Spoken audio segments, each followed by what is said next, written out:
By the Turtles of Tasman, by Jack London. 1. Law and order and restraint had carved Frederick Travers' face. It was the strong, firm face of one used to power, and who had used power with wisdom and discretion. Clean living had made the healthy skin, and the lines graved in it were honest lines. Hard and devoted work had left its wholesome handiwork. That was all. Every feature of the man told the same story, from the clear blue of the eyes to the full head of hair, light brown, touched with gray, and smoothly parted and drawn straight across above the strong domed forehead. He was a seriously groomed man, and the light summer business suit no more than befitted his alert years, while it did not shout aloud that its possessor was likewise the possessor of numerous millions of dollars and property. For Frederick Travers hated ostentation. The machine that waited outside for him under the porte cochere was sober black. It was the most expensive machine in the county, yet he did not care to flaunt its price or horsepower in a red flare across the landscape, which also was mostly his, from the sand dunes and the everlasting beat of the Pacific breakers, across the fat bottomlands and upland pastures, to the far summits, clad with redwood forest and wreathed in fog and cloud. A rustle of skirts caused him to look over his shoulder. Just the faintest hint of irritation showed in his manner. Not that his daughter was the object, however. Whatever it was, it seemed to lie on the desk before him. "What is that outlandish name again?" she asked. "I know I shall never remember it. See, I've brought a pad to write it down." Her voice was low and cool, and she was a tall, well-formed, clear-skinned young woman. In her voice and complacence she, too, showed the drill marks of order and restraint.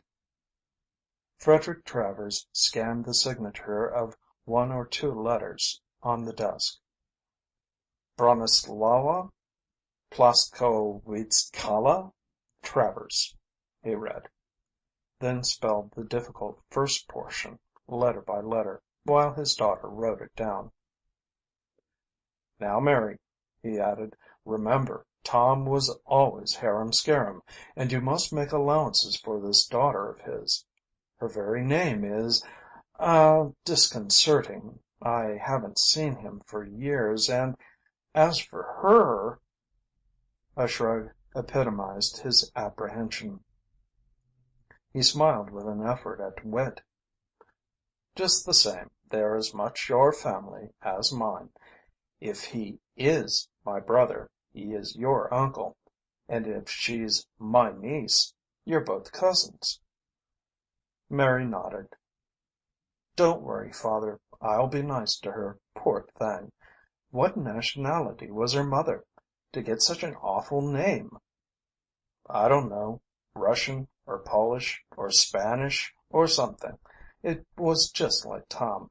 She was an actress or singer. I don't remember. They met in Buenos Aires. It was an elopement. Her husband—" "Then she was already married?" Mary's dismay was unfeigned and spontaneous, and her father's irritation grew more pronounced. He had not meant that. It had slipped out. "There was a divorce afterward, of course. I never knew the details. Her mother died out in China. No, in Tasmania. It was in China that Tom—" His lips shut with almost a snap. He was not going to make any more slips. Mary waited, then turned to the door, where she paused. "I've given her the rooms over the rose court," she said, "and I'm going now to take a last look." Frederick Travers turned back to the desk, as if to put the letters away, changed his mind, and slowly and ponderingly reread them. Dear Fred, it's been a long time since I was so near to the old home, and I'd like to take a run up. Unfortunately, I played ducks and drakes with my Yucatan project. I think I wrote about it. And I'm broke as usual. Could you advance me funds for the run? I'd like to arrive first class. Polly is with me, you know. I wonder how you two will get along. Tom. P.S. If it doesn't bother you too much, send it along next mail. Dear Uncle Fred, the other letter ran, in what seemed to him a strange, foreign taught, yet distinctly feminine hand. Dad doesn't know I am writing this. He told me what he said to you. It is not true. He is coming home to die. He doesn't know it, but I've talked with the doctors, and he'll have to come home, for we have no money. We're in a stuffy little boarding house, and it is not the place for Dad. He's helped other persons all his life, and now is the time to help him. He didn't play ducks and drakes in Yucatan. I was with him, and I know. He dropped all he had there, and he was robbed. He can't play the business game against New Yorkers. That explains it all, and I am proud he can't.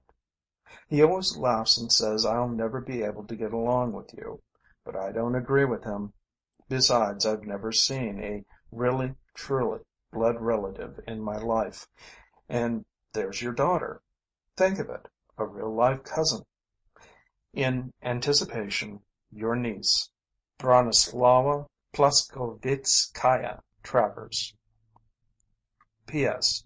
You'd better telegraph the money, or you won't see Dad at all.